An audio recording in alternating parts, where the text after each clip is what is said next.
Здравствуйте, друзья! С вами, как всегда, Лара Володина и наши новости. В том вольере, откуда мы недавно забирали двух белых скелетиков, были еще бедолаги, которых обижали. Грустно смотрели они вслед уходящим беленьким, грустно и тоскливо. Ведь не только наши спасенные малышки голодали. В общем, мы решили и их забрать тоже, несмотря на наше бедственное положение. Думаю и очень надеюсь, что вы поддержите этих чудом выживших, таких же несчастных, скромных, худых, тоже покоцанных и рано под глазом собачуль. Сердце сжимается, когда их видишь, забираешь, прикасаешься к ним. Сколько боли, тревоги и страха в их мордашках. Хочется подарить им заботу, любовь, ласку. Может, кто откликнется на финкураторство этих двух черных несчастных бедолаг. Они небольшие, 11 и 14 килограмм. Друзья, поддержите, пожалуйста, их. Без вас очень сложно спасать. Помогите им.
Друзья, в Якутске всегда должны быть переноски, поэтому стараюсь заранее их отправлять. Если бы не всегда и не срочно отправляла, то зайке в этот раз не в чем было бы оперативно вылететь. Вот и сейчас новую партию отправила, и они уже прилетели, но их доставку надо оплатить, иначе их не получить. Это 15 тысяч. Переноски – это начало спасения. Без них не спасти ни одну жизнь, друзья. Сейчас две проблемы. Это оплатить доставку и оплатить передержку там, в Якутске, до пассажира. Пассажира также ждем и для кошек в той квартире, где уже умер котенок, и жизнь остальных кошек под угрозой. Думаем, что надо купить им пока мешок хорошего кошачьего корма. Помощь нужна очень во всем. Помогайте, друзья. Теперь насчет выгульника. Строительство его подходит к завершению. Надеюсь, скоро мы закончим его строить и покажем, что у нас в итоге получилось.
Друзья, и несмотря на наше бедственное положение, на долги за передержки, постоянные сборы на корм и массу проблем, наша передержка – это Наталья.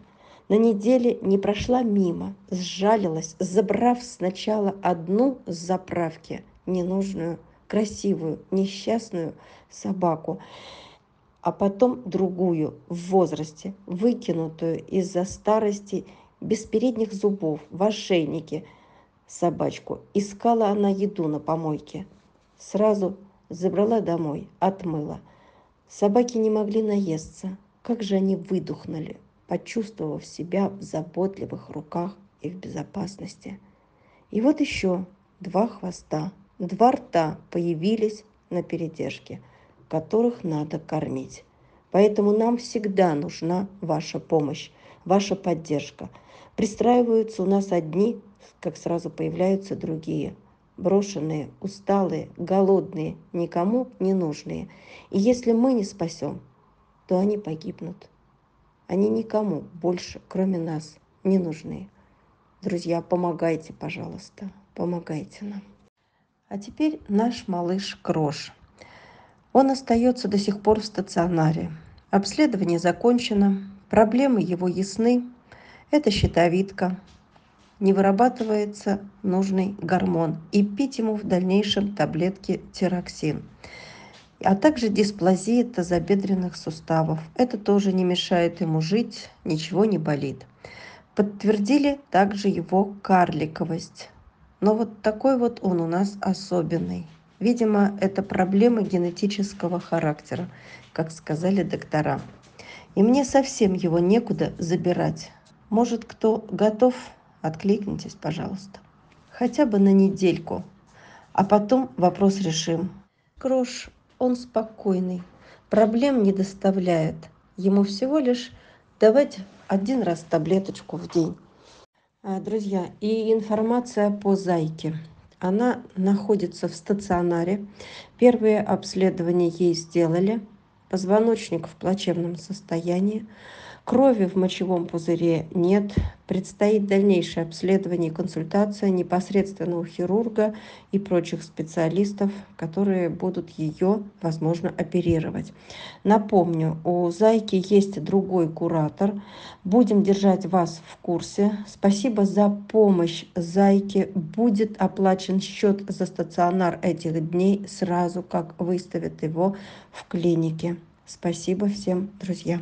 Бедная собака, которую сбила машина, и теперь у нее проблемы с позвоночником. Ножки, к сожалению, совсем не ходят, вообще даже не чувствует. И писать она может только с чужой помощью.